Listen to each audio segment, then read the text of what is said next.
Hello friends, welcome back to my channel. இந்த வீடியோவில் நம்ம வடைப்பாவ் ரெசிபி தான் பார்க்க போகிறோம். நம்ம சேனலில் ஃபஸ்ட் டைம் பார்க்குற வியூஸ் ப்ளீஸ் சப்ஸ்கிரைப் பண்ணி வச்சுக்கோங்க. அப்போ தான் நான் போடுற வீடியோஸ் எல்லாமே மிஸ் ஆகாமல் உடனே உங்களுக்கு நோட்டிஃபிகேஷனில் வரும். மும்பை, கொல்கத்தா, டெல்லி இந்த மாதிரி இடத்துலலாம் இந்த வடைப்பாவ் ரொம்பவே ஃபேமஸ். அங்கே உள்ளவங்களுக்கு இது ரொம்பவே உயிர்னு கூட சொல்லலாம். ஆனால் நானும் மும்பைக்கு வந்த பிறகு இந்த வடைப்பாவுக்கு ரொம்பவே அடிமையாயிட்டேன். வடைப்பாவ் பண்ணுறதுக்கு ஃபஸ்ட்டு வடை ரெடி பண்ணிக்கலாம். நான் 2 உருளைக்கிழங்கை பாயில் பண்ணி இந்த மாதிரி தோல் உரித்து வச்சுருக்கிறேன். ஒரு மிக்ஸி ஜார் அல்லது பிளெண்டரில் ஒரு 3 பல் பூண்டு, காரத்துக்கு ஒரே ஒரு பச்சை மிளகா, ஒரு துண்டு இஞ்சி, கொஞ்சமாக ஃப்ளேவருக்கு கருவேப்பிலை, அப்புறம் கொஞ்சமாக மல்லி விதையை ஸ்கிப் பண்ணாமல் ஆட் பண்ணிக்கோங்க ஃப்ரெண்ட்ஸ். இது நல்ல ஒரு ஃப்ளேவர் கொடுக்கும். இதை அவ்வளோத்தையும் சேர்த்து தண்ணி ஊற்றாமல் கொரகொரப்பாக அரைச்சி எடுத்துக்கோங்க. இந்த மாதிரி குவான்டிட்டி எல்லாமே நான் 2 உருளைக்கிழங்கு தான் சேர்த்துருக்கிறேன்.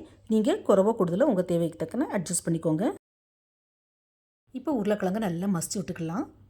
உருளைக்கிழங்குல துண்டு துண்டாக கட்டி எதுவும் இருக்கக்கூடாது. ஸோ நல்லா கை வச்சு மசிச்சு விட்டுக்கலாம். இப்போ கேஸ் ஸ்டவ்வில் ஒரு கடாய் வச்சு அதில் கொஞ்சமாக எண்ணெய் ஊற்றிக்கலாம். எண்ணெய் சூடானதும் கடுகு சேர்த்துக்கலாம். கடுகு போட்டுனதும் கொஞ்சமாக சீரகம் ஆட் பண்ணிக்கலாம்.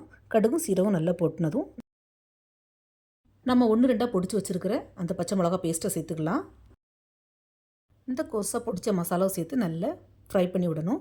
இதோட பச்சை வாசனை போகணும். அது வரைக்கும் நல்லா ஃப்ரை பண்ணி விட்டுக்கலாம். கூடவே கொஞ்சம் மஞ்சள்தூள் சேர்த்துக்கலாம். கடைசியாக கொஞ்சம் ஃப்ளேவருக்கு பெருங்காயத்தூளும் சேர்த்து நல்லா மிக்ஸ் பண்ணி விட்டுக்கலாம். இந்த பெருங்காயத்தூள் ஃப்ளேவருக்கு மட்டும் இல்லை, டைஜஷனுக்கும் ரொம்பவே நல்லது. ஸோ ஸ்கிப் பண்ணாமல் ஆட் பண்ணிக்கோங்க ஃப்ரெண்ட்ஸ். பெருங்காயத்தூள் சேர்த்து நல்லா மிக்ஸ் பண்ணி விட்டதுக்கப்புறமா கேஸ் ஆஃப் பண்ணிடலாம். கேஸ் ஆஃப் பண்ணிவிட்டு நம்ம மசிச்சு வச்சுருக்கிற பொட்டேட்டோவை இதில் சேர்த்து நல்லா மிக்ஸ் பண்ணி விட்டுக்கலாம். ஃப்ரெண்ட்ஸ், உருளைக்கிழங்கு மிக்ஸ் பண்ணும்போதே உப்பு சேர்த்துக்கலாம். நான் ஃபஸ்ட்டில் சேர்க்குறதுக்கு மறந்துட்டேன், அதனால தான் இப்போ சேர்த்துக்கிறேன். நீங்கள் ஃபஸ்ட்லேயே சேர்த்து மிக்ஸ் பண்ணிக்கோங்க. கடைசியாக கொஞ்சம் பொடியாக கட் பண்ண மல்லிக்கீரையும் சேர்த்து நல்லா மிக்ஸ் பண்ணி விட்டுக்கலாம். ஃப்ரெண்ட்ஸ், உங்களுக்கு பொட்டேட்டோ கையில் ஒட்டுற மாதிரி இருந்ததுன்னா ஒரு ஸ்பூன் எண்ணெயும் கூட சேர்த்து நல்லா பிசைஞ்சு விட்டுக்கலாம். பிசைஞ்ச உருளைக்கிழங்க தனியாக வச்சுக்கிட்டு நம்ம இதுக்கு ஒரு பேட்டர் ரெடி பண்ணிக்கலாம். பேட்டர் ரெடி பண்ணதுக்கு ஒரு மிக்சிங் பவுல் எடுத்துக்கலாம். அதில் கொஞ்சமாக தேவையான அளவு கடலை மாவு ஆட் பண்ணிக்கலாம். கூடவே கொஞ்சம் உப்பு, கொஞ்சம் மஞ்சள்தூள், கொஞ்சமாக பெருங்காயத்தூள் சேர்த்து தண்ணி ஊற்றி நல்லா மிக்ஸ் பண்ணி விட்டுக்கலாம். ஃப்ரெண்ட்ஸ், இந்த வடைப்பாவ் பண்ணுறதுக்கு நம்ம பஜ்ஜி மாவு எப்படி மிக்ஸ் பண்ணுவோமோ அதே மாதிரி தான் வடை பண்ணுறதுக்கும் நம்ம பேட்டர் ரெடி பண்ணணும். ஆனால் மிளகாத்தூள் சேர்க்க வேண்டாம்.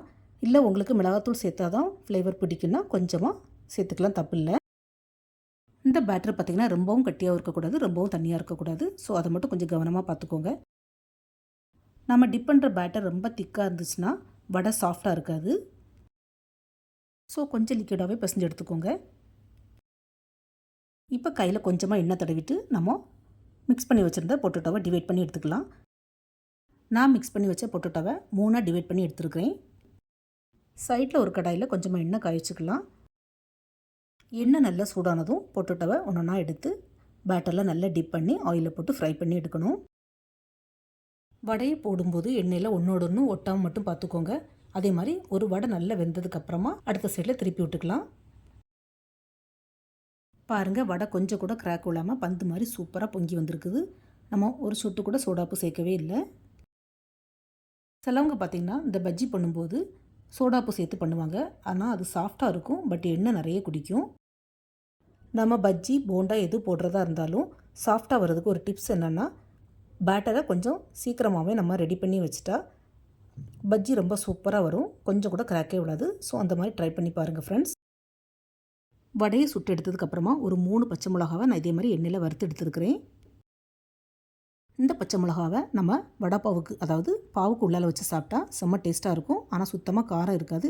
ஏன்னா பச்சை மிளகாவை நம்ம ஆயிலில் ஃப்ரை பண்ணி எடுத்துட்டோம், அதனால தான். இந்த வடைப்பாவுக்குள்ள பாவு நான் வெளியில் தான் வாங்கினேன். அதே மாதிரி இந்த வடைப்பாவும் நம்ம கடையில் வாங்கினா இதுக்கு ஒரு ட்ரை சட்னி வச்சு கொடுப்பாங்க. அது எப்படி பண்ணுவாங்கன்னா, வேர்க்கடலை, கொஞ்சம் பூண்டு, மிளகா வத்தல், கொஞ்சம் உப்பு சேர்த்து நல்ல பவுடராக பொடிச்சு எடுத்துகிட்டு இதில் லைட்டாக ஸ்ப்ரெட் பண்ணிவிட்டு சாப்பிடுவாங்க. நான் இன்றைக்கி ட்ரை சட்னி பண்ணல, ஏன்னா வீட்டில் க்ரீன் சட்னி பண்ணது இருக்குது. ஸோ அதை ஸ்ப்ரெட் பண்ணிவிட்டு அதுக்கு மேலே வடையும் பச்சை மிளகாவும் வச்சு இப்படி சாப்பிட வேண்டியதான். பார்க்கும்போதே இந்த வடைப்பாவ் சாப்பிடும் போல் இருக்குதுல்ல. நீங்களும் வீட்டில் மறக்காமல் ட்ரை பண்ணி பாருங்கள் ஃப்ரெண்ட்ஸ். ரொம்பவே ஈஸி இது பண்ணுறது. மும்பையில் பார்த்திங்கன்னா நாஷ்டாக்கு, அதாவது பிரேக்ஃபாஸ்ட்டுக்கு 2 வடைப்பாவை சாப்பிட்டுட்டு எல்லோரும் ஆஃபீஸ் கிளம்பி போயிடுவாங்க. மத்தியானம் வர நமக்கு பசியே எடுக்காது. ஸோ இந்த வடைப்பாவ் ரெசிபியை நீங்களும் வீட்டில் ட்ரை பண்ணி பார்த்துட்டு உங்களுக்கு எப்படி வந்ததுன்னு உங்களுடைய ஃபீட்பேக்கை மறக்காமல் ஷேர் பண்ணுங்கள். இந்த வீடியோ பிடிச்சிருந்தால் நம்ம சேனலை லைக், ஷேர் அண்ட் சப்ஸ்கிரைப் பண்ணுங்கள். தேங்க்ஸ் ஃபார் வாட்சிங். See you soon in the next video. Bye.